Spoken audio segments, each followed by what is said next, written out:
We have two reader questions, both driving at the same topic, but from different parts of the spectrum. Taylor writes in and says, Beyond. Beyond. God, it's like your first podcast, you two.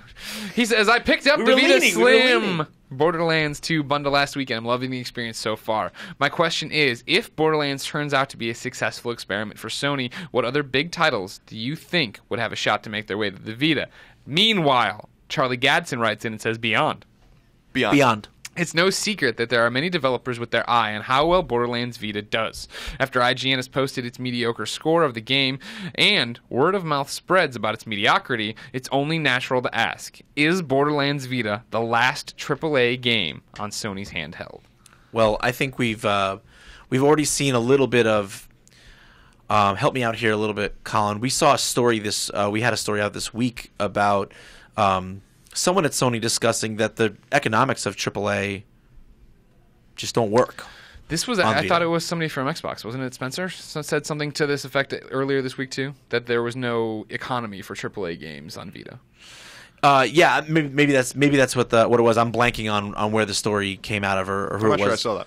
Yeah, no, I definitely read it somewhere this week. I'm so prepared, guys. Sorry. I think I just nailed it for you, so don't worry. I'll double check that while you talk. Cool. And I feel like this is a great. Like I've felt from the beginning that is great. I've often said that Uncharted Golden Abyss was the worst thing that could have happened to the Vita, and not because the game wasn't amazing, because it was, but it right out of the gate, it made it seem like the expectation of at-home console quality gaming on the go was something viable, and I've never believed that it was. Not necessarily always from an economic standpoint, but from a design standpoint. The idea of what you want to do when you're in a game portably, when you're sitting on a train or standing in line, or when you're even when you're on a plane, for me is just fundamentally different than how you design a game for when I sit down on my couch and I'm going to play for 4, 5, 6 hours straight. You were correct. Don Mesa. Quote, the economics simply don't work with the traditional process. Good AAA, I'm sorry, I'll read the whole thing. Process, SEA's, Product Planning and Platform Software Innovation Director Don Mesa said in a response to a fan asking for more, quote, good AAA games on Vita, along the lines of Killzone and Golden Abyss. Quote, we have to do something different to get AAA games on Vita. We accomplish it to a certain degree by making PS4 games work on the Vita via remote play. PS Now will be another way streaming PlayStation 3 games on the Vita. Yeah. Yeah, and to me, that's just where I do believe that Borderlands 2 will be the beginning. Like you said, it's a learning experience. And for me, I feel like the lesson is not that you can't, not that the Vita is underpowered, not that the Vita can't do certain things. The question isn't whether or not it can do it. It's whether or not it should do it. Does it make business sense? And does it result in greater games? Going back to your point again before about graphics don't necessarily make a game play better, or more technically sound or more technically impressive games don't make a game better.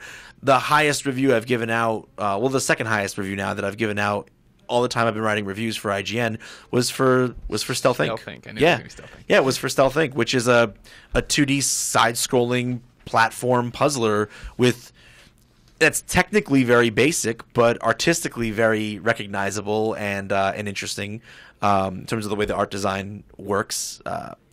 To me, that's what I want to see more of on the Vita. When people look at, I had this same conversation with several people in the audience in the office, and it was very sad. Hey, how's Borderlands 2 on Vita? I'm like, it's not that great. Here, try it for yourself. See what you think. And then like, well, there goes all my hope for the Vita. I guess I'm never gonna have any games on this thing. And I'm like, oh.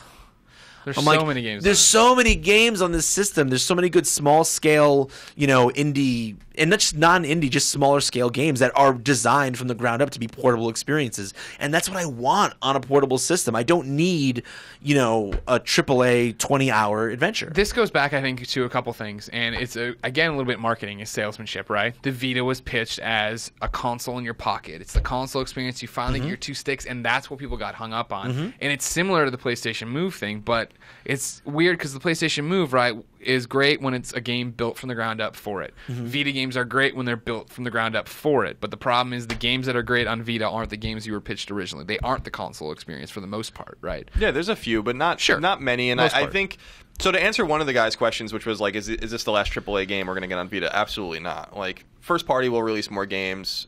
Freedom Wars is a huge game, and that's going to come out later this year from Sony Japan. And Gravity Rush 2 is going to come out eventually too, and that's another AAA game.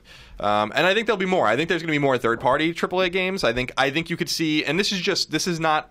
I don't know anything. I'm just saying. Don't turn this into an article. Yeah, like I think you could. There's potentially you can see a Batman game, or like not the one we got like on Vita, but like Arkham Origins or something like that. A game like that could probably run on Vita. No way. I think you could. You don't think that game could run on Vita? Arkham Origins? I'm sorry, Arkham.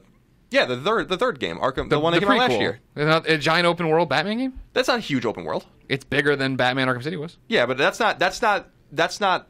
I don't think like Borderlands 2-ish. Real quick while we're here, this one goes to TJ. TJ wrote and said, just wanted to share a couple of screenshots from my PlayStation 4 trophy list. Batman Arkham Origins, not Blackgate, is shown with a shared trophy list for Vita and PS3. Any chance this could be ported to Vita, or is it just an error? It's probably an error. I reached out to WB. I think it's just an error. They haven't responded yet. Yeah, I think people have. That's been there for a while. But I think, in other words, I think that there's some companies that are looking at what's going on Vita and seeing some success with some of their products.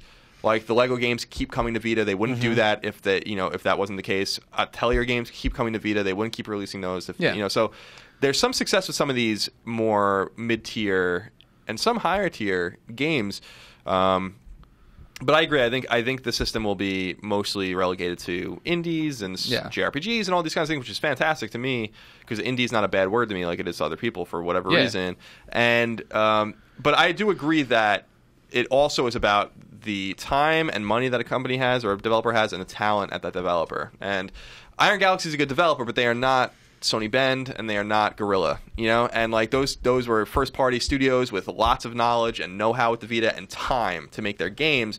So when they ported Killzone 3's engine to Vita, that looked really good and it played really well, when they basically made Drake's Fortune play on Vita, that worked really well and it looked really good. So like Don Mesa said, the economics don't work. So and that's where it gets tricky, right? Yeah. I disagree with you. I don't think you'll see more AAA games from third-party developers. I think this probably is the last gasp. I think that it'll act as a warning sign of not to do this. That should we do this, right? Mm-hmm. And so when we say should we do it, then we get to this weird spot of what is a triple? What are we going to define as a AAA thing? If it's an Assassin's Creed card game, you know what I mean? Like if it's not the experience you expect, right? If it's something different, does that still count? Like brands. I just think third parties are going to stay the hell away from it for a long time. I don't know. I think it's my personal gut instinct is that it's too late. That I think that there are multiple third party games in the pipeline. Probably already. Some in the pipeline. You're right. And that they certainly talk like there is. Yeah. And I don't know what those games could be, and I don't know what those games are, but Marble Madness. Maybe one of them hits. I still say that totally possible. I still say what I said a few weeks ago, which is that putting Borderlands 2 in this position as the definitive experience that this was going to be like the proof in the in the pudding was a mistake, and they shouldn't have done it.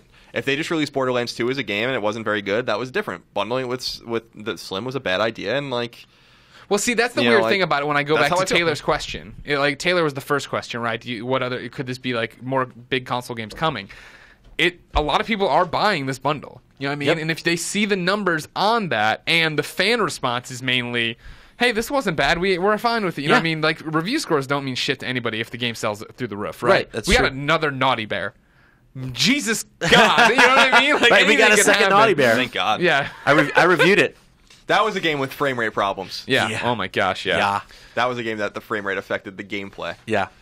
So, yeah. Just like in Borderlands 2 for Vita.